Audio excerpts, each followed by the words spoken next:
मैं लगभग 4 साल से ऊपर होम रेमेडीज़ जितने हैं सब यूज़ किया हूँ। 2 साल लगभग मेडिसिन पे भी चला हूँ और फाइनली मैंने हेयर ट्रांसप्लांट करा है। तो ये तीनों में मुझे क्या क्या रिजल्ट मिला और किस वजह से मैंने फाइनली हेयर ट्रांसप्लांट करा है, इस वीडियो में हम बात करें। जैसे कि आप लोग जो भी मेरे साथ पहले से जुड़े हुए हैं उन लोग को पता है कि मैंने 3-4 साल पूरा होम रेमेडीज जितने भी हैं यूट्यूब वगैरह बुक्स वगैरह से पढ़ के मैंने पूरा सब कुछ ट्राई किया था। जैसे आप प्याज वगैरह हो गया या एग्स हो गया या जितना भी तरह के ऑयल्स हो गए सबको ट्राई किया, लेकिन उससे हेयर फॉल तो भले रुक रहा था। हाँ, ये काम करता है हेयर फॉल अगर आपका स्टार्टिंग स्टेज है तभी आप ये सबको होम रेमेडीज़ या कुछ भी है ऑयल वगैरह तो तभी आप यूज़ कीजिए, क्योंकि इससे आपका हेयर फॉल जरूर रुक जाएगा। लेकिन आपका जो हेयर है न्यू हेयर है वो आना बहुत मुश्किल हो जाता है कि इसलिए आप शुरुआत अगर हो रहा है आपका हेयर फॉल तो आप इन सब का जरूर यूज़ कीजिए। आप मेडिसिन में मत जाइए, होम रेमेडीज़ वगैरह ही यूज़ कीजिए और ऑयल्स वगैरह कोई अच्छा ऑयल आ रहा है तो यूज़ कीजिए जिससे आपका हेयर फॉल रुक जाए। आप कोशिश कीजिए कि हेयर फॉल रुक जाए, बस हेयर फॉल भी रुक जाता है तो आपका हेयर ठीक हो जाएगा। तो मैंने भी 3-4 साल इन सब का यूज़ किया था, लेकिन मेरा बहुत लेट हो चुका था। लेकिन जैसे कि आप फोटोज़ देख सकते हैं मेरा बहुत लेट हो चुका था, जिसका वजह से होम रेमेडीज़ से हेयर फॉल तो रुक रहा था लेकिन जो नया हेयर है वो नहीं आ पा रहा था, जो तो फ़ायदा ही नहीं हो रहा था। मेरा जो लुक है वो चेंज नहीं हो रहा था। तो उसके बाद मैंने बहुत सारा रिसर्च करके उसके बाद मैं मेडिसिन में चला गया। जैसे कि मेडिसिन में सबसे पहले मैंने मेनोक्सिडिल का यूज़ किया, तो मेनोक्सिडिल से मुझे बहुत अच्छा बेनिफिट मिला। स्टार्टिंग में मैंने मेनोक्सिडिल को बियर में यूज़ किया था, मेरा पहले बियर था ही नहीं। उसके बाद मैंने जब बियर पे यूज़ किया तो बहुत अच्छा रिजल्ट आ रहा था। तो उसके बाद मैंने इसको जो है अपने हेयर पे भी अप्लाई किया, तो हेयर पे भी वो बहुत अच्छा से हेल्प मिला मुझे और हेयर पे भी बहुत अच्छा से काम करना शुरू किया। तो उसके बाद मैं इसको कंटिन्यू कर रहा था, तब उसके बाद मेरा हेयर जो है वो अच्छा बेनिफिट आ रहा था। लेकिन जो हेयर था वो ज़्यादातर स्टार्टिंग का जो हेयर है, जैसे कि फ़ोटो में देख सकते हैं, जो स्टार्टिंग का हेयर था वो सब पतला पतला रहता था, लाइक बेबी हेयर जैसा ही रह जा रहा था। तो उसको ग्रो करने के लिए मैंने फिनिस्टेड का भी यूज़ करना शुरू कर दिया था 1 mg, और जो मेनोक्सिडिल है 5% मेनोक्सिडिल भी यूज़ करता था, जिसकी वजह से मुझे बहुत बेनिफिट मिला। जिससे कि आप देख सकते हैं इस फोटोज़ में जो मेरा लुक जो है बहुत हद तक अच्छा हो गया था। तो उसके बाद मैं इसको कंटिन्यू किया, मगर उसके बाद जो मेरे पुराने सब्सक्राइबर्स को पता है कि मैरिज की वजह से मैं कंटिन्यू नहीं कर पाया, जिसका वजह से फिर से मेरा हेयर फॉल शुरू हो गया था और 3 से 4 मंथ्स के अंदर अंदर ही बहुत हेयर फॉल शुरू हो गया। तो उसके बाद मैं समझ गया कि इसको पूरी तरह से ही यूज़ करना पड़ेगा, लाइफ टाइम यूज़ करना पड़ेगा। इसका सोल्यूशन तो लाइफ टाइम होगा तभी होगा, इसका कोई परमानेंट सोल्यूशन नहीं है। हाँ, मेनोक्सिडिल और फिनिस्टेड सबका हेयर जरूर आता है, क्योंकि मेरा बहुत हद तक आ गया था, जैसे कि फोटोज़ में देख सकते हैं बहुत हद तक हेयर आ गया था। लेकिन वो जो हेयर है आपका तभी तक रहेगा जब तक आप मेडिसिन कंटिन्यू करेंगे। और जैसे कि उस मेडिसिन का साइड इफेक्ट सोच रहे हैं तो मुझे ऐसा कुछ साइड इफेक्ट नहीं हो रहा था। हाँ, जब मैं मेनोक्सिडिल को शुरुआत में जब यूज़ कर रहा था थोड़ा माथा दर्द वगैरह हो रहा था, लेकिन उससे ज़्यादा और कुछ नहीं। फिनिस्टेड से भी मुझे ऐसा कोई भी दिक्कत नहीं हुआ, मैं नॉर्मल अपना रह रहा था। फिनिस्टेड जो है 1 mg करके एक टैबलेट या तो मॉर्निंग या तो नाइट ले लेता था, और फिनिस्टेड जो मेनोक्सिडिल जो है वो दोनों टाइम लेता था, कभी मॉर्निंग में नाइट में ले लेता था, नहीं तो कभी दोपहर को या नाइट को ले लेता था। पक्का मैं 2 टाइम ले रहा था, तो जिसका वजह से मेरा हेयर जो है आ गया था। और ये मेनोक्सिडिल भी तभी काम करता है जब मतलब आपका हेयर फॉल जो है उसी ज़्यादा दिन नहीं हुआ, हेयर फॉल अगर हुआ है 1 साल 1.5 साल 2 साल के अंदर हुआ है तो वो हेयर फिर से आ जाता है, क्योंकि वहाँ का फॉलिकल जो है मरता नहीं है। तो मेनोक्सिडिल भी वहाँ में क्या करता है कि सिर्फ वहाँ में ब्लड फ्लो पहुँचा देता है, जो एग्जिस्टिंग हेयर अंदर है जो आपको दिख नहीं रहा है उसके फॉलिकल से उसको पूरी तरह से ग्रोथ दे देता है, जिसका वजह से आपका हेयर जो है फिर से ग्रो होना शुरू हो जाता है। उसके बाद आपको रिजल्ट दिखता है। लेकिन जैसे कि इस साइड का हेयर था मेरा बहुत कॉलेज के टाइम से, मोटा मोटी मेरा जब एज 18-19 ईयर्स था तब से हेयर फॉल शुरू हो गया था, और उसके बाद में 28 लगभग 10 ईयर्स बाद में यूज़ किया था, तो उस पर वो काम नहीं कर रहा था। लेकिन जो 3-4 ईयर्स लगभग से जो हेयरफॉल हुआ था उस पर वो मेनोक्सिडिल मेरा बहुत अच्छे से काम किया, और जो लुक है मेरा बहुत चेंज हुआ था, ड्रास्टिक चेंज हुआ था। लेकिन जो मैं जिस तरह से चाह रहा था उस तरह से नहीं हो पा रहा था। तो फाइनली मैंने बहुत सारे रिसर्च करके देखा था कि जो आपका ये है ट्रांसप्लांट है वो हेयर बहुत टाइम तक रहता है, क्योंकि वो जो है वो पीछे से लिया जाता है, और पीछे का हेयर जो होता है वो बहुत अच्छा रहता है, आपका बहुत टाइम तक मतलब साथ रहेगा। और मेरा डोनर एरिया भी वगैरह भी बहुत अच्छा है।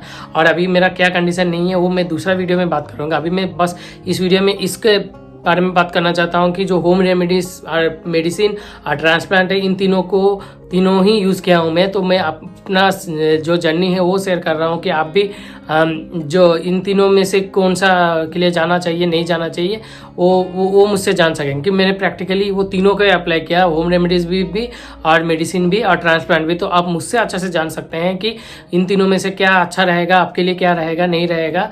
तो ज़रूर ये चैनल में बने रहिए। इसके आगे भी वीडियोस आएंगे जिसमें मैं अपना देखिए जो भी चीज़ मैं बताता हूँ वो खुद पे मैं अप्लाई करके ही बताता हूँ।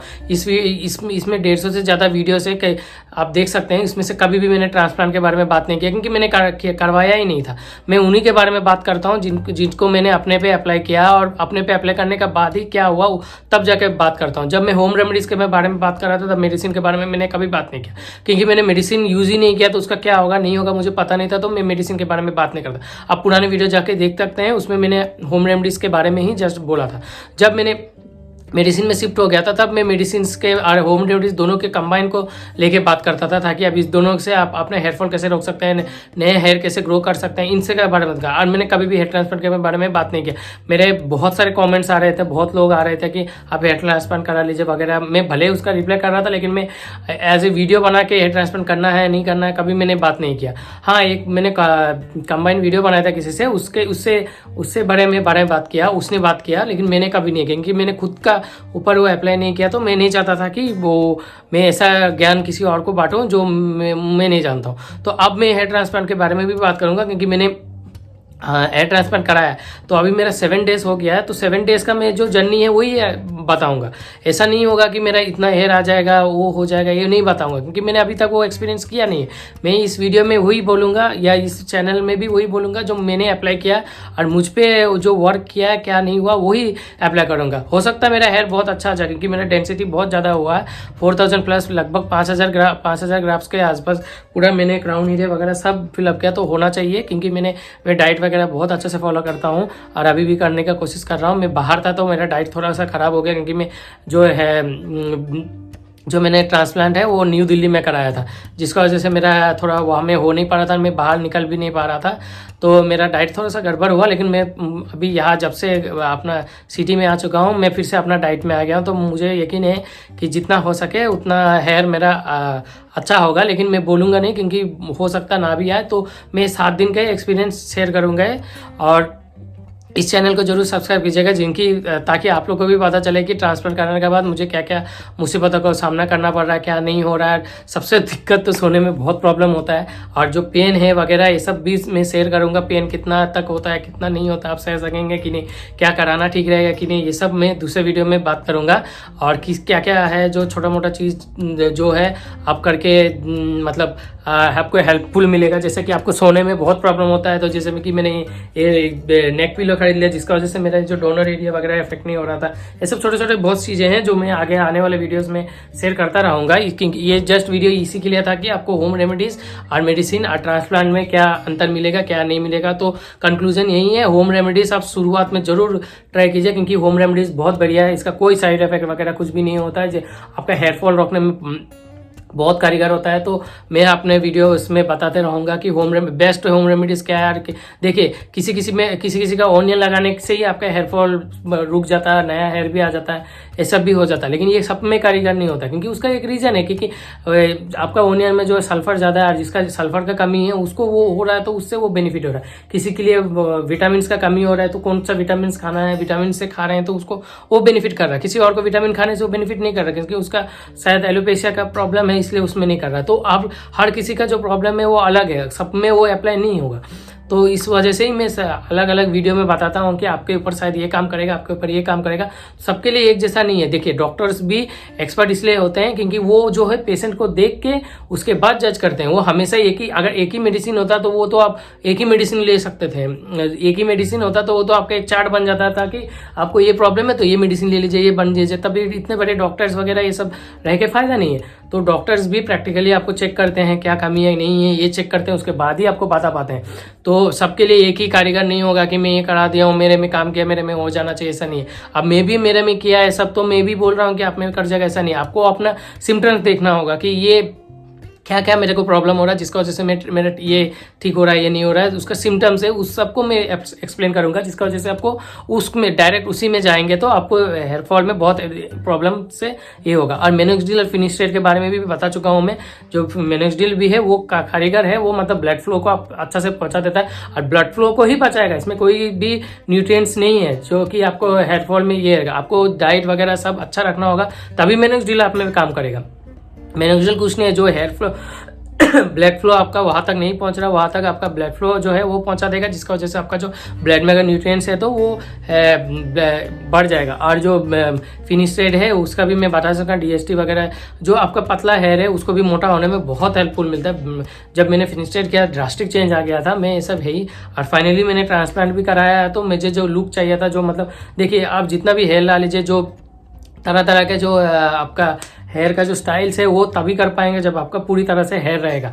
थोड़ा थोड़ा हेयर नहीं है, इस साइड का है, क्राउन एरिया नहीं है, या किसी का और किसी का सब है, तो आपका रिसीडिंग हेयर लाइन नहीं है, तो सब नहीं कर पाएंगे। तो मुझे पूरे बेस्ट से बेस्ट चाहिए था। अभी मेरा एज 30+ मतलब 31 ही है जस्ट, तो मैं अपना बेस्ट ऑफ बेस्ट अभी दे सकता हूँ। अगर 40 के एज में जाके कर भी लूँगा तो भले हेयर आ जाएगा, लेकिन मेरा वो स्किन का ग्लो नहीं रहेगा, मैं बॉडी ट्रांसफॉर्मेशन नहीं कर सकूँगा, तो उतना ये नहीं होगा। और अभी जो है मेरा हेयर के साथ साथ मैं बाकी चीज़ों में भी फोकस करूँगा, तो मेरा जो लुक है वो बहुत ड्रास्टिक चेंज होगा। इस वजह से मैंने अभी करा लिया कि बाकी बाद में करा के उतना चेंज आएगा नहीं, तो मैं इसलिए अभी करा चुका हूँ। तो ये चैनल को जरूर सब्सक्राइब कीजिए। इस चैनल में मैं बताता रहूँगा कि आप लोगों को भी क्या क्या अप्लाई करना चाहिए, जिसका वजह से आपको भी ये हो।